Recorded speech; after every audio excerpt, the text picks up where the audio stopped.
y a très longtemps en Chine, vivaient deux frères, Wang l'aîné et Wang le jeune. Wang l'aîné était un très méchant garçon. Il n'aimait pas du tout son petit frère, et bien souvent il le battait et l'injuriait. Wang le jeune, par contre, était vraiment un petit garçon adorable.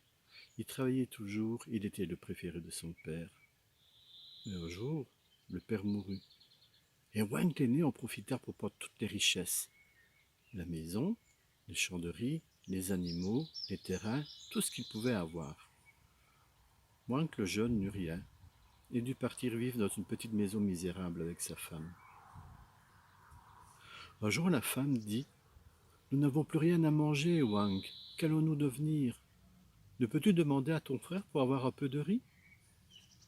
Wang le jeune savait que c'était un peu inutile, mais il alla quand même frapper à la porte de son grand frère.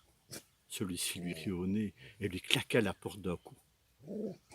Wang s'en alla alors à la pêche, mais il n'attrapa aucun poisson. Il était bien triste et sur le point de pleurer quand il rentra chez lui. Tout à coup, il buta contre une grosse pierre. Il regarda de plus près et s'aperçut que c'était une meule. Une meule comme dans le temps. Les meules, ce sont des grosses pierres rondes qui permettent d'écraser les grains et de faire de la farine. Tout heureux, Wang jeune la ramena chez lui. Mais sa femme lui dit « Mais enfin, Wang, que veux-tu qu'on fasse d'une meule? Nous n'avons même plus de graines pour les moudre et faire de la farine. » Oh, la Wang jeune bien déçu. Et de rage, il donna un grand coup de pied dans la meule. Celle-ci se mit à tourner, tourner, et produisit un gros tas de sel. Du sel et encore du sel.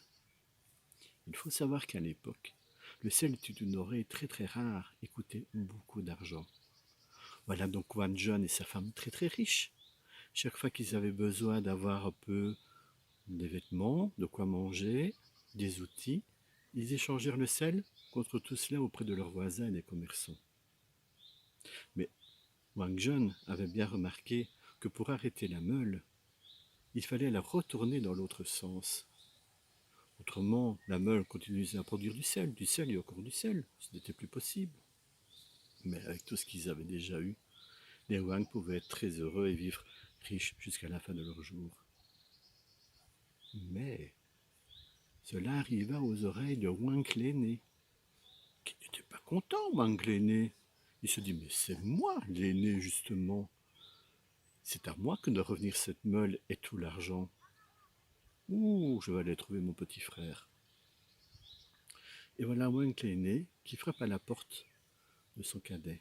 « Wang, donne-moi cette meule. » Wang jeune, comme il était toujours très gentil et très poli, n'osa pas refuser, parce qu'il avait quand même beaucoup de respect pour son frère, malgré que celui-ci était méchant. Et lui donna la meule.